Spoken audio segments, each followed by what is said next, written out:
Hey guys, welcome back. Welcome to the SonsOfVidya podcast. D Marks here. Tom C.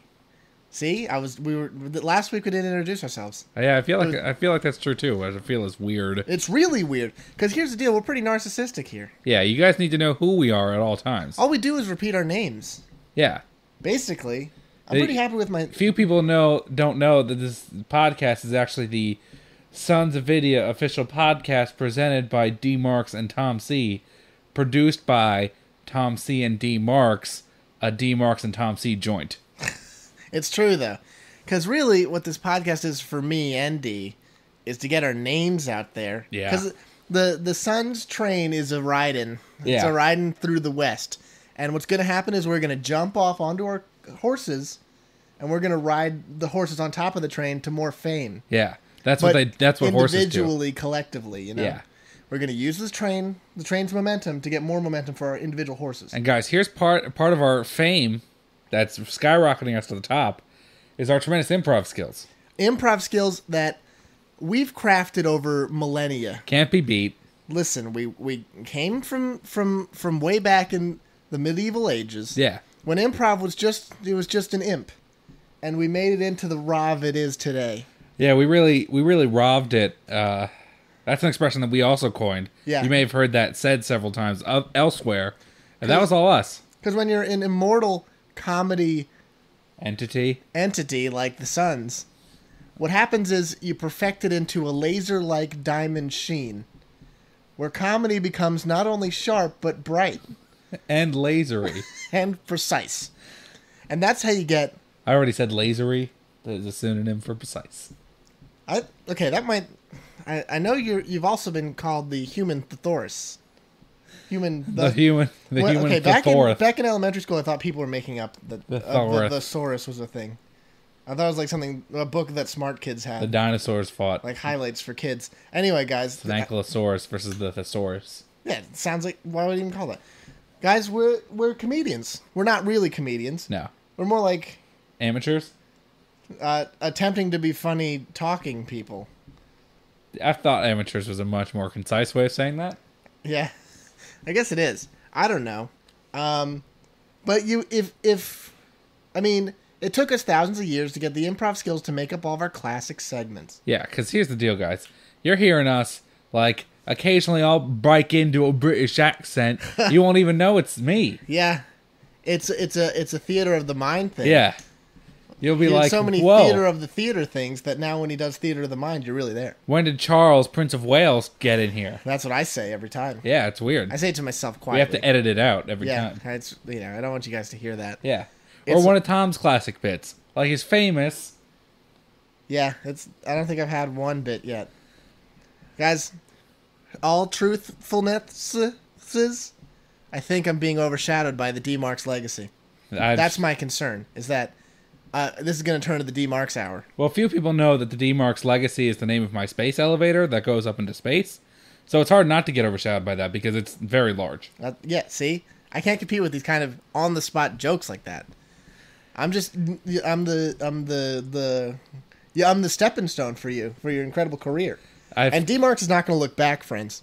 He's gonna laugh and he's gonna walk right away.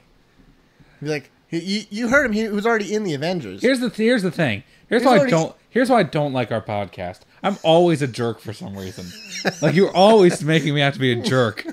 I've only ever been nothing but supportive to you this whole time. I'm supposed to be the jerk because I'm louder and more annoying, but somehow it hasn't worked out. I don't understand it. I don't know. I think it's more funny when you're put in the jerk role. I don't. I think it's way more funny because you're less of a jerk. I just don't even know where because it's every time, guys. Well, you're right in part of the bits. Yeah, but you could steer us away from it. Really. Anyway, guys, welcome to another episode 15. Yeah, if you can even believe it. Can you believe it? It's been way too long.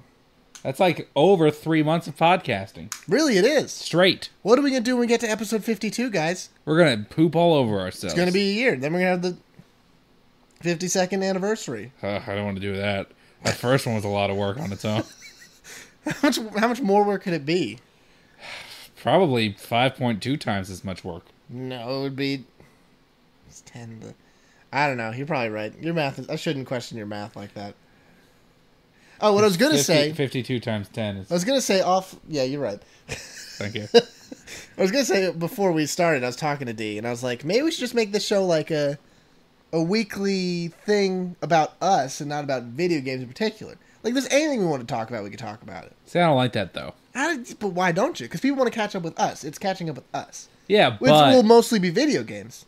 But, first of all, we don't play that much video games outside of this space station. We sort of do, though. I don't. I do. Well, I also read about video games. I'm immersed in the culture. Well, that's great. But we're bringing the culture to them via our voice talks. But yeah, I would still be doing that. You'd be like, here's something else that's interesting. I don't. All right, I'm just putting it out there. But I'm aggressively against that format change. How about just anytime you want to bring something up, don't be scared. No, I refuse. I will be scared.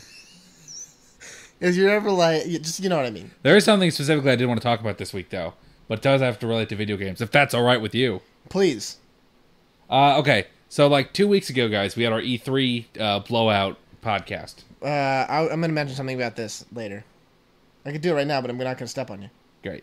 I'm learning, guys. I'm learning. Tom made mention of... I think he made mention of... Watch Dogs? Now you're already stepping on me. Sorry. Now who's the jerk?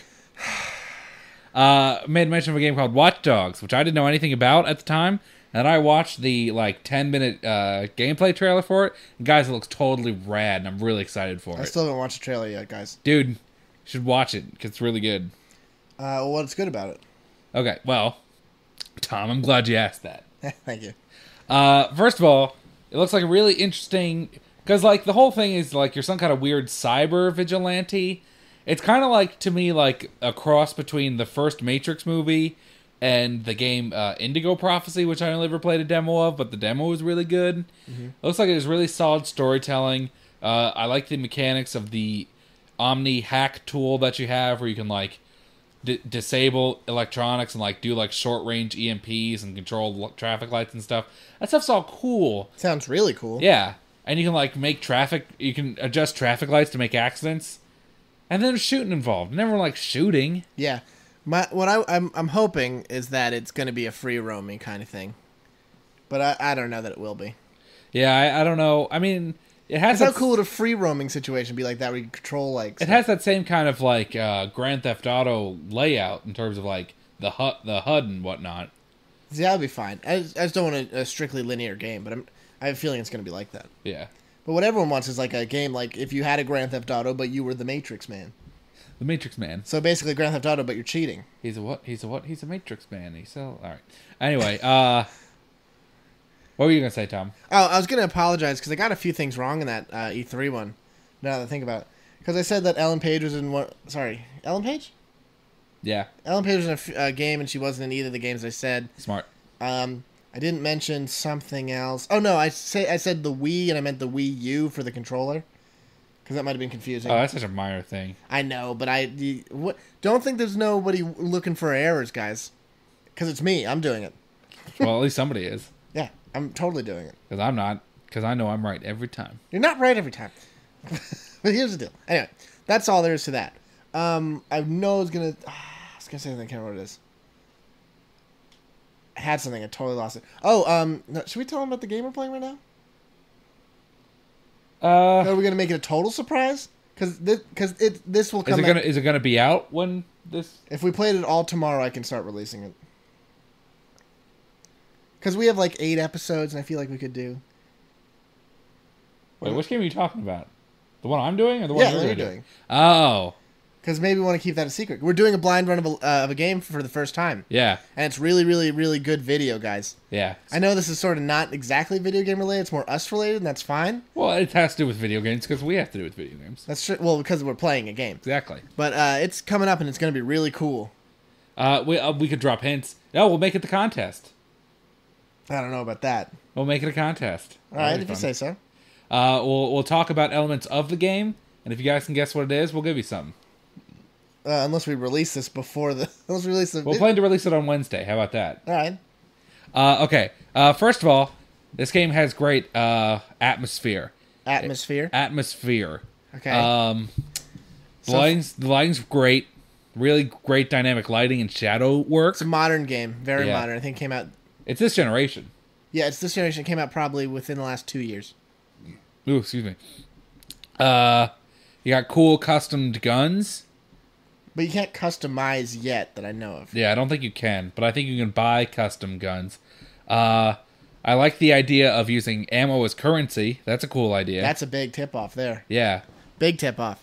It's got a linear story. It's spooky. Very spooky, very atmospheric. Yeah. There's It's got a lot of Steve Blum. A lot of Steve Blum. A lot of Russian accents. Yeah. That's probably your tip-off right there, guys. I think the ammo's currency is a tip-off. Guys, that's if you can figure it out. Yeah. It's going to be great. We're also considering doing other games, but we haven't done it yet. That's true.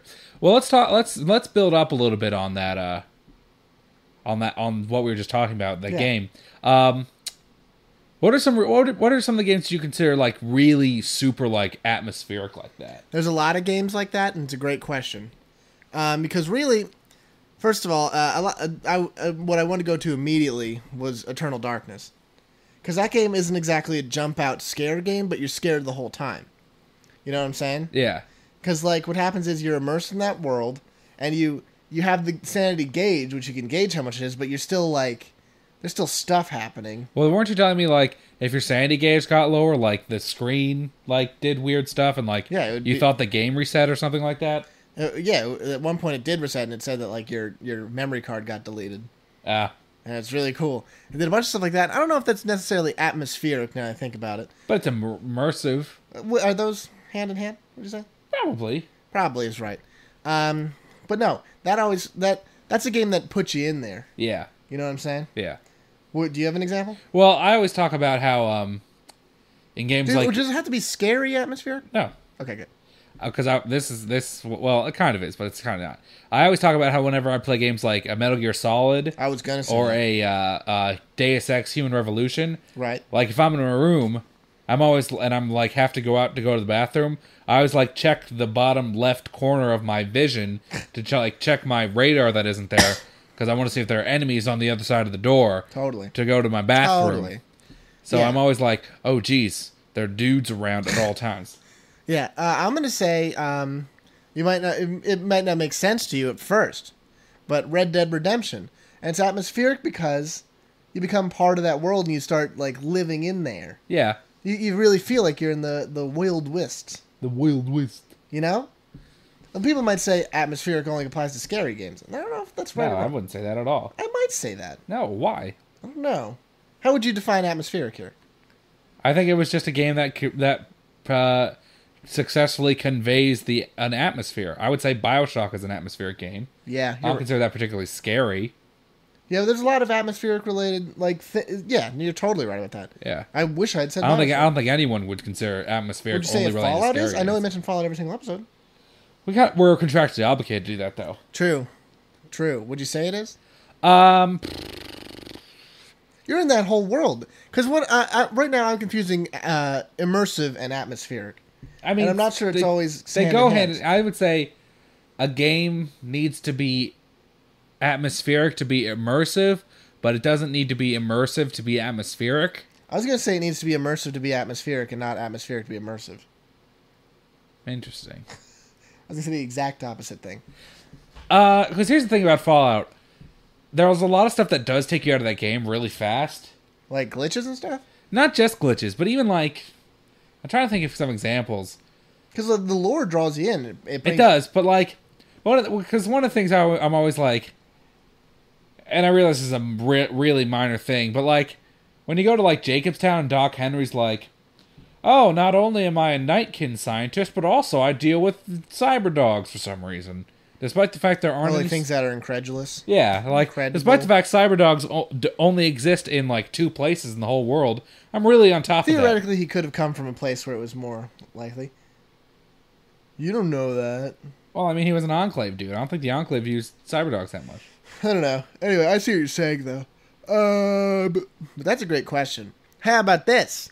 What about 3 compared to New Vegas? 3 is way more atmospheric. Yeah, that's pretty true. 3 does a really good job. Fallout 3, sorry. The number 3 does a good job conveying its Hey, really shut up! I corrected it. You can't give me crap if I corrected it. The triadness of it. Here's what happened: is I avoided this conversation by already no saying... See the problem there was I didn't think about what you said, and then you pointed my direction at your mistake, and then I had no choice but to address it. It was for the audience. It was not for you.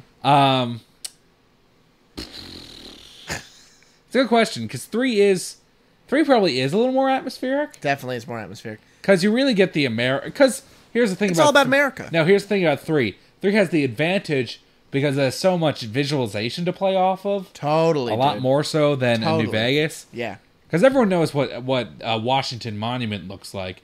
But if you see assuming you're American, well, I'd say even a good amount of foreign people would know that. You think so? Yeah. Maybe, probably. I guess I know what major architectural things in other countries are. Yeah, or like the White House or something like that. Yeah. Or no, the Capitol Dome. How about the Capitol Dome? Yeah, that's a pretty good building. That's something that people. That's something because we all know what Westminster Abbey looks like. Yeah, and or like Notre Dame or something like that. Great point. You'd be like, oh, that's that thing. So a lot of people probably could recognize the Capitol Dome as being like, the symbol of the Washington D.C. Right. But in New Vegas, you don't really have that to key off of because you have like a bunch of bright neon buildings that could really conceivably be like anywhere. Yeah, I'm gonna go back. I'm gonna say probably the best example of atmospheric games is BioShock, to me. Although this current game we're playing is very, very good. Yeah, this game will get you.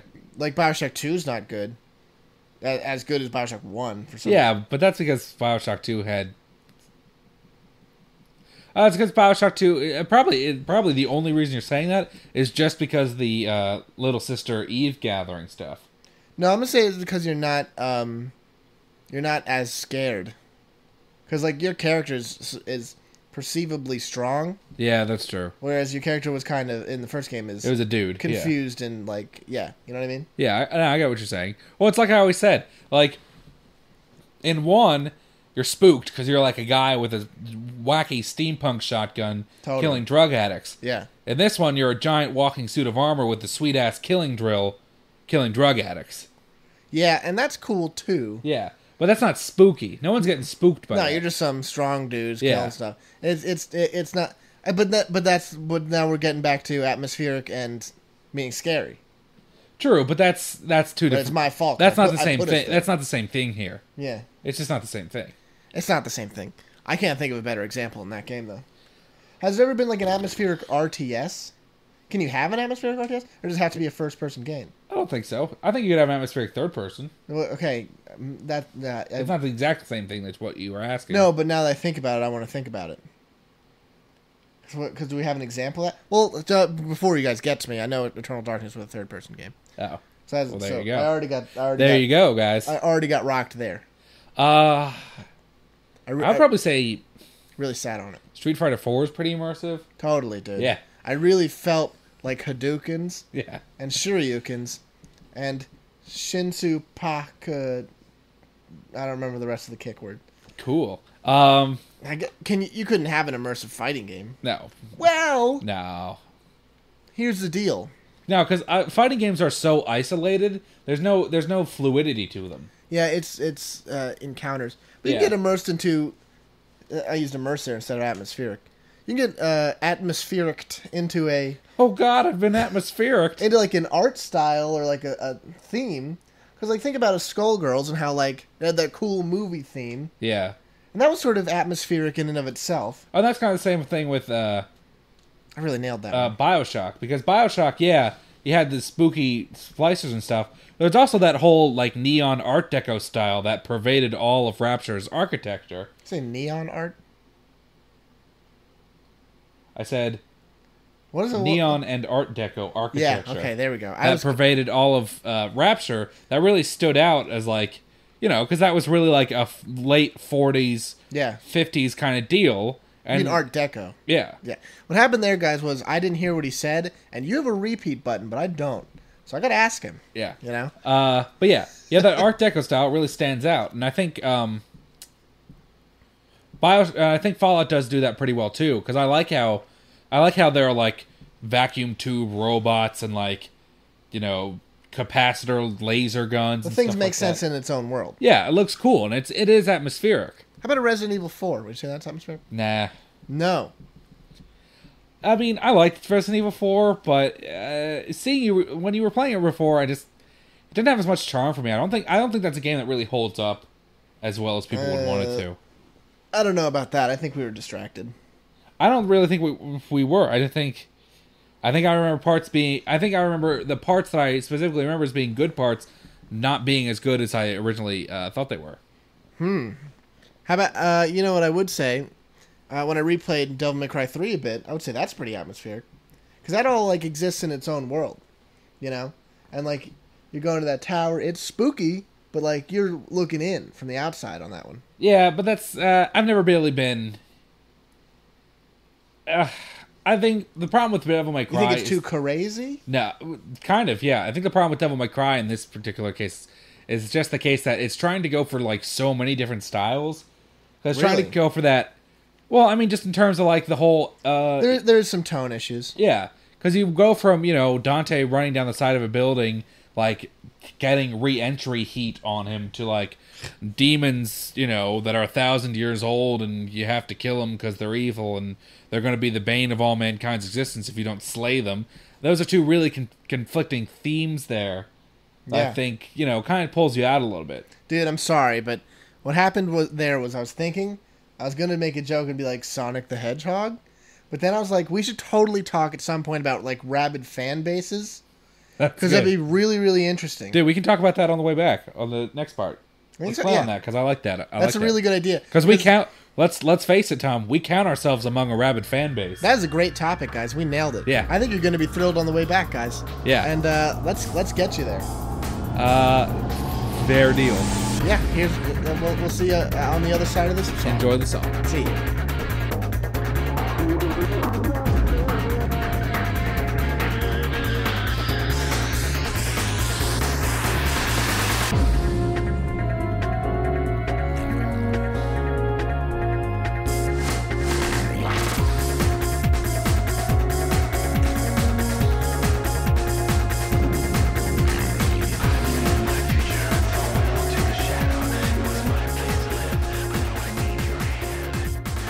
Hey everybody, welcome back. Welcome back. Guys, normally in this thing we have a joke segment here, but we want to get right into the actual talking, so we're going to rip out some jokes real quick just so we can say that we did it. Yeah. You go first. Okay. So 2 muffins are baking in an oven. One muffin turns to the other muffin and says, "Hot enough for you?" The other muffin says, "Ah, a talking muffin." Tom, go. My wife wanted to go somewhere she's never been for her anniversary. I mean, for our anniversary. So I said, "How about the kitchen?" Okay, now anyway, let's move on. So we were talking about random rabid fan bases. All right. Yeah, random rabid fan bases of games, and I was particularly talking about it because of Sonic the Hedgehog. So a lot of people have come from the darker corners of the internet, and you're very aware of the almost horror cult. Oh, mob dude, of yeah, scariness. I got another one that we're going to talk about then too. Great. I didn't mean to be talked down to you. I meant really great. I'm pumped about it. Great job. Right. Way to contribute. You know this horror business, this scary Nights of Frights business that's the Sonic fan base. I like Nights of Frights. That was good there. This horror, it's just like, okay. I'm sure that you guys have seen pictures of people, like, first of all, on DeviantArt, there's a game people play where you just type in any character and then Sonic, and, like, somebody's drawn a picture of the character. You can draw, like, anything like that. You can do your own name and see which Sonic the Hedgehog they drew. By the way, if you're one of these people, don't email us. I don't care. Yeah. No, there's nothing you're going to say is be like, I'm going to defend my Sonic lifestyle. I'm going to be like, absolutely, you're right. I'm sorry. Yeah, and here's the thing about this one. I'm going to get back to yours. I'm just going to do a little intro on mine, and then I'm going to talk about yours. Is that fair? I don't know if we should do it like that. Too bad. Because trust me, it'll work. It'll work. Because what I was going to talk about... Don't say My Little Pony. No, I was not going to say that. Great. Because we're talking video games. Yeah. No, here's the deal. I don't understand the Sonic thing. I think I secretly do, but here's the thing. Well, if you can explain it later, do it. But here's the thing. I don't understand the Sonic thing. A really big rabid fan base. A really big rabid fan base. I said it normally, jerk. Is World of Warcraft. And it's like I said last week, and probably every other week ever, it's because you have that whole online community interaction stuff. Your friends are online. There's a whole world there that you're a part of, and you're kind of like making part of the world. Sonic doesn't have that. There's no online MMORPG for Sonic, guys. You don't meet people in the Sonic games. No, I don't understand it at all. Yeah. I mean, maybe you're like a youngster and you played Sonic when you were a kid. That's fine, but not really. No, okay. You guys don't understand. You gotta cut your losses somewhere. You guys don't understand the degree of horror, of pure psychosis that goes into these communities. Yeah. Seriously, look it up. I know you guys think, what are you talking... Like, I didn't know it either until maybe like a year or so ago. People are effing crazy about Sonic. Yeah, it's totally nuts. You might think, like, they have all the Sonic toys. That's not effing crazy. I'm talking effing crazy. That's a collector. That's what that is. I'm talking people... That's normal behavior. People, like, act like he's real, which is weird. Yeah. And they're like, I would give my life for Sonic, which is really weird, considering the previous statement of they think he's real. Well, I think a lot of that is leftover bad blood between the Sonic Mario crusades of the late 90s. Yeah. Yeah. I think they're like converted people who are... Yeah. Well, that's when Sega was wiped out. They burned it to the ground. Well, you know, I can't believe that the Nintendroids are not wiping out these blasphemies. I just don't even know. But here's the deal, guys. It's horrifying. No, here's what I think it is. And no one wants to say it. Tell me what And I hate to acknowledge internet stuff on the podcast about video games. Just be good about names. No, I think the problem is furries. Oh, boy, if we get them on us, we're dead. I think that's what it is, though. I think that's got to be like a huge portion of the people who are... Well, it definitely is because he's a hedgehog. Yeah. He's like a humanoid hedgehog, and I think that's the big thing. Guys, here's the deal. I'm so disinterested in that I don't even want to say mean things so they won't talk to us. I don't want to even hear from them. I think that's what it is, though. Like, it's got to be it. Everyone's got their weird things, and that's great, but please shut up. God, it's got to be that, though. But maybe... Okay, so you're saying... Okay, let's talk about the evolution of this. Okay. This is video game related because it's Sonic. Trust me. So, but anyway. I know it's furries. It's not exactly, but anyway. So, okay, let's say. You're a young kid. You're playing Sonic, yeah? Okay. And you're growing up. You like spin dashing? That's cool. You like killing all the robot... No. You gotta get those rings back, bro. You gotta get the rings, dude. And then you're playing Sonic. You're pubescent here, yeah? Yeah. Then something happens. You didn't get any girls in high school. Boom. But then, like, also girls are mean or something. Anyway, so you're still there. You're going up. And then, like, question mark. Then you're interested in dressing up like a mascot. Question mark. then you're interested in looking up... You're a Major League Sports enthusiast at that point. Yeah. And then question mark again. The question mark means a stage that I'm unaware of what happened to do this. I know, I got it. And then, for some reason, you remember Sonic from your kidhood. No, by the way, guys, this isn't just girls doing this. No, I'd say majority of furries are dudes. No, I'm saying Sonic fans. Oh, yeah, definitely the majority of those. Like, are dudes. we're not saying it's you can't be a gay weirdo, but these like that. We're not trying to offend the gay weirdos out there. What I'm saying is it's weird because, like, as a young person, they found that as they retain that image of attractiveness. No, because here's the thing. This is a very confusing and barely video game related thing. All right, here's what I'm thinking. Okay, so you had a question mark there when you're like in adolescence. Yeah. I think, and this is going to be real... I don't think that's when most things are formed, but... No, I think it is, and I'll tell you why. Because here's the thing. This is going to sound really weird and really, like, not right on a lot of different levels. You guys have to bear with me because I think I'm onto something here. These are going to be the best points. Yeah. Now, here's the deal. I think it's because... Like, when those kids reach, like, adolescence and prepubescence in that general area, it's because they don't have good enough sexual role models to go off of. And they have, like... Because, like, think about it. That's the same... But do they really keep Sonic in their life as a general role model up to that point? No, because I think, like... Because think about it. If you're, like, maybe 11 years old, maybe, like, 11, 12, 13, you're not the best at talking to girls, and then, like, a Rogue the Bat comes into your life... Yeah. That's what I'm kind of thinking happens. I think you're onto something with that. You kind of, like, associate that, like, with something that's... Because, like, we've talked about this before, although maybe we haven't. I don't know that we have. If you're attracted to video game girls, that's fine. Nobody cares. If you think it's weird, get over it. Because it's not. No, because I've never said this point before on air. But basically, the thing about that is, it's not weird to find a character who is made specifically to be attractive. Yeah. That's what they're made for. It's not that weird. Yeah, but basing it off of that, going off of that theory there, since you got like a Rogue the Bat that's a sexualized anthropomorphic animal. Thank you. There we Nailed go. it. Nailed it. Like she's obviously sexualized in the game. Easily a gateway. Yeah, you could be like, yeah, I kind of dig that because when I was a young lad, I remember spending some quality time with Rogue the Bat. Right, but we're crossing streams here. Because it's not even like there's a huge Rogue the Bat fan base. It's like people who are going totally nuts for Sonic. True. That's just my theory on my origin theory of furries as a whole. It's not all that, but I think it makes sense if you maybe like got there from a different cartoon character. Yeah, yeah. It's not a terrible point. Like a Chitara kind of deal. Same thing. Dude, Chitara's more woman than cat. Yes, yeah, she is. That's a great point. What D marks here is he's a scientist. Yeah, he's a psychologist, social scientist. Totally, because that's a great. I think you might have nailed it. Here's what I'm expecting though: is for Awake Island to post on this thing and be like, "Here's how this actually is," and he's gonna totally destroy us. But anyway, but no, I think that's great. Wait, no, I don't think it's great. Okay, because here's the thing about maybe it's like. Also, here's another thing about World of Warcraft. Let's talk about that. Let's move on because I can. No, I think this kind of also goes into Sonic. I think it goes into really rabid fan bases as a whole. One word: escapism.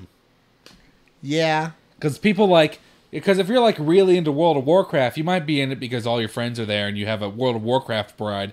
Your Tauren has married an orc enchantress that you find quite fetching.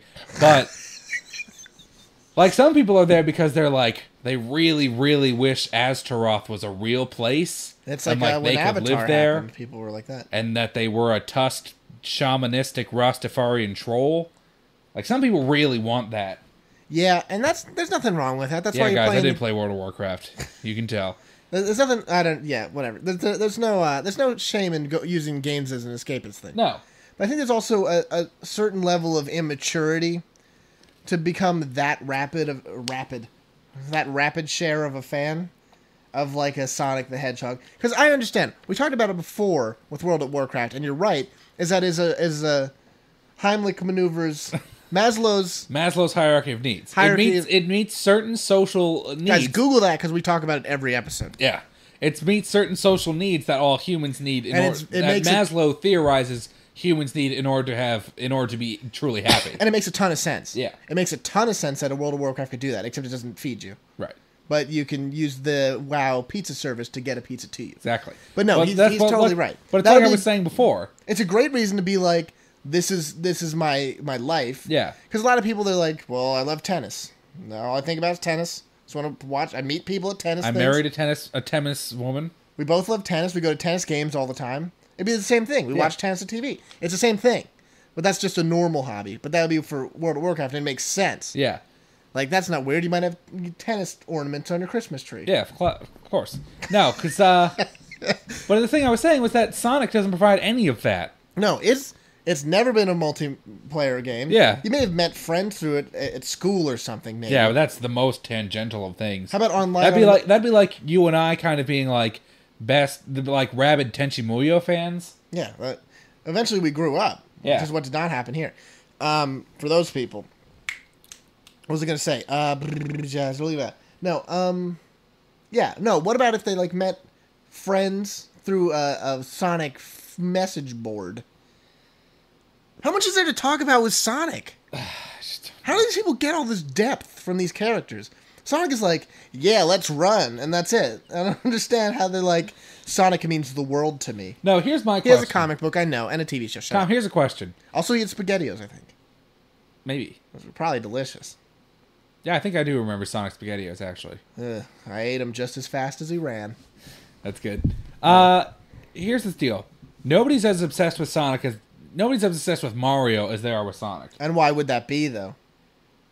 But you're 100% right, but why? And another similar animal mascot from the systems, a Crash Bandicoot, certainly doesn't get this much attention. Crash Bandicoot, I think he was pretty openly asexual. Well, he never talked except for like the occasional "whoa." I think that's That part was of a it. really solid Crash Bandicoot, guys. I wanted to let it go, but anyway, because here's the deal. The thing is, I guess people aren't as crazy about that because they're. Actually, I think he did have a girlfriend in one. I know he did. I was just joking. Okay. I was trying to think of a funnier reason why people wouldn't see him as a sex symbol, but I couldn't do it. Well, you could say it because he doesn't have the longevity that a Sonic has. Because Sonic was out like, 2 or maybe even like 4 years before a Crash Bandicoot ever made it. But it doesn't make sense when you talk about Mario, and you're right. They are comparable. Oh yeah. But I don't understand why there isn't that fan base for Mario.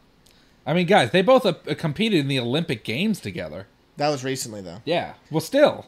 But like the thing is, because here's where I'm getting it at. Okay. Not every Sonic fan is a furry, obviously. Yeah. But like Mario series has humans Yeah. and attractive human females. That's a good point. So like maybe the presence of that made people less likely to be weird. I don't want to get mail from furries, guys. Please leave me alone. It's a culture we don't understand. I'm very much ignorant to your crazy thing that I don't know. Yeah. But I'm not interested in learning about it at all. But I am willing to talk bad about it. Well, as long as you're willing to do that, I think that's the most responsible thing. I think I've been relatively good about it too, by the way, guys. I've not been like, they're stupid. No, we haven't said that. Here's also another deal. Trying to each his own here, but it's tough. I would consider myself a rabid fan of the Fallout series. Okay, what makes you a rabid fan of it? Okay, because I know pretty much everything about that whole world, like even like non-canon stuff. Okay, that I wouldn't say makes you a rabid fan yet. I'm going to dress up 2 occasions as characters from Fallout. You're getting there. I've spent at least. Let me do the math. I've probably spent a legitimate month's worth of time playing 3 in New Vegas, like a full solid month. That doesn't count yet. It's good though, because I feel like a rabid fan is like aggressive about it. You know, I'm fairly aggressive about it. I get. How about this? I do get kind of offended when people say they don't like it for dumb reasons. That's a good reason. That's rabid fandom. Yeah. Yeah, I would say that. Yeah, because we play that game all the time. It's one of our favorite games, and but the difference there is that there's a lot of depth to Fallout that I don't think a Sonic is bringing to the table. No, and that's absolutely true. And I'm a little more reluctant to say that a fan of Fallout could be as rabid as a fan of Sonic. Oh no, I don't think they could be as rabid. Because the people who like Sonic have to be totally nuts to make up for the fact there's nothing there. So you got to admire their industriousness and tenacity. I would say, because let's talk about what it is to be a rabid fan. Because like we're both huge fans of Guilty Gear, but are we rabid fans of that? Because we're not. I feel like kind of rabid fans. I feel like we are rabid in the sense that people are like other fighting games. We're like, no. Yeah, we openly disdain pretty much all other fighting games. And I guess that's rabid fandom. Yeah, but I think it might be defense of your franchise above all. No, here's what I'm going to say. Uber alleys. Here's what I'm going to say. Nice, also. Here's what I'm going to say makes us not rabid fans, both of Guilty Gear and Fallout.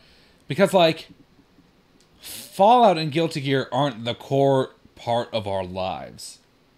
Is that what it is? I feel like that's it. Because you got WoW people. WoW is, like, their whole life. And for some of these people, Sonic is their whole life. Okay, I'm going to use a word here. And we're going to use it for shortening, but otaku means rabid fan. Is that a rabid anime fan? Yeah, I think so. generally. Anime is their whole life. I guess so. Right. Okay, they're not like if you're an otaku, you're not like I'm a Tenchi Muyo otaku. Could you be? I don't know. I feel like that's semantics. But like if you were an otaku, you'd be a fan of anime. Not necessarily, but that's what they would. Well, I think it's kind of the way that like hentai has become the byword for porn. Like anime porn, right? But it's originally supposed to be like pervert. Yeah. So it's not the same. I think it's been kind of westernized to fit a need. Yeah, great point. Yeah. I think that's a good point. Thank you. I don't know. It's because I think maybe rabid fandom is more of a youthful thing. When you're less mature, when you have more energy to waste on BS, and when the world hasn't beaten you down with but people who are getting on like DeviantArt and stuff and like really like I don't think that's young people. I think that's no. Here's what we need to talk about, because this is a real life question. People who don't have jobs and are our age, are they the people who are on DeviantArt? Because are you telling me if I didn't have a job, I could be one of these nerds on the internet? Because that'd be great. Because what I feel like is I'm already an old person, and then I can't have those weird fandom times back. Like what I want is to just quit my job, to live in my house, and just be a total nerd on the internet all day. Can I still do that, or am I too old for it? I don't think you are. I think I am too old for it. I think it's for young kids in high school. No, I don't think so. I'll tell you why. Because I think a lot of people who, I think as the internet has become better, I think more and more people have been attracted to that internet lifestyle. That's probably true. You're getting an older crop of people who are becoming more and more on the internet. I just know that I have a routine, and that routine keeps me from getting too involved in internet culture. Does it involve eating poutine? I would love to have poutine. But I can't do that because of my routine. But like what I'm saying is, you go to work, you get beaten down, you want to go to bed. Guys, you like these teen jokes? Because we got a million of them. You guys know what poutine is? It's a Canadian thing. It's basically French fries with gravy and cheese curds. Yeah. Anyway, I haven't had it yet. It sounds delicious. I'm not sure how much I'm into cheese curds. That's the problem. I'm not much into gravy on French fries. No, I could see that. Here's the deal. I had cheese curds recently. Not that recently, but recently. Like in the year. Delicious.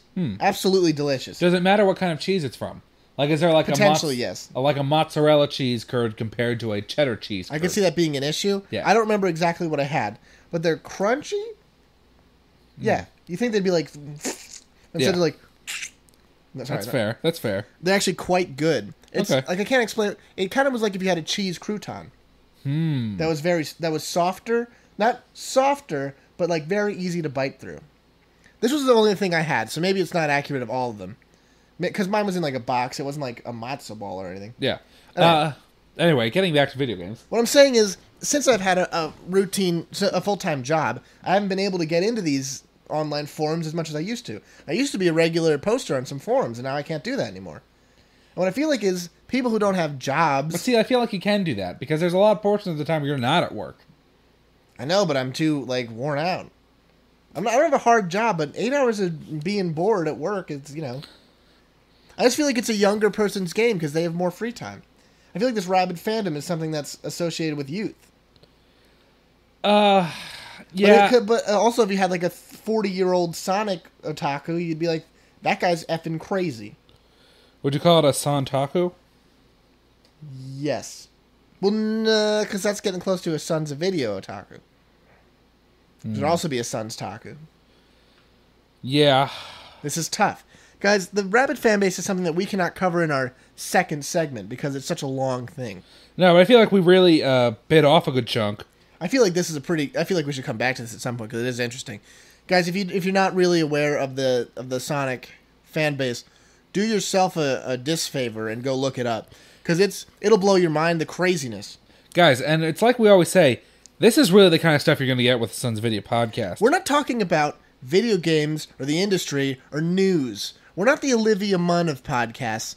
We're the deeper guys. No, we're talking about the lower levels. We're talking about theory, talking about psychology. We're talking about all the stuff that surrounds. We're ones to pat our own back for things we just talked about 5 seconds ago. That's what we do. That's what we bring to the table. And that's why we're going to talk about plugs right this second. Plugs. Guys, here's the deal. You know our YouTube at this point. You're probably watching it on the YouTube, right? It's a fair assumption to make, yes. That's great. It's SonsOfVidya, YouTube, whatever. I think you probably saw our massively viral Battlefield vid. For some reason, that Battlefield video has 16,000 views, which is literally more than half of our views total. That means that video is more views than all of our other videos combined. But anyway, that's not what I want to talk about, guys. For real, if you're a fan of this podcast, here's what I need you to do. Are you listening? You listening? You? Hello? Here's the deal. I hate to have to solicit you like this. iTunes ratings are very important. Like I know that I don't ever drill it in, but if you rate us on iTunes highly, it moves up in the ranks and it actually gets seen on things. Yeah. And if we could actually be seen on like the iTunes like lists, it would be extremely valuable in terms of publicity.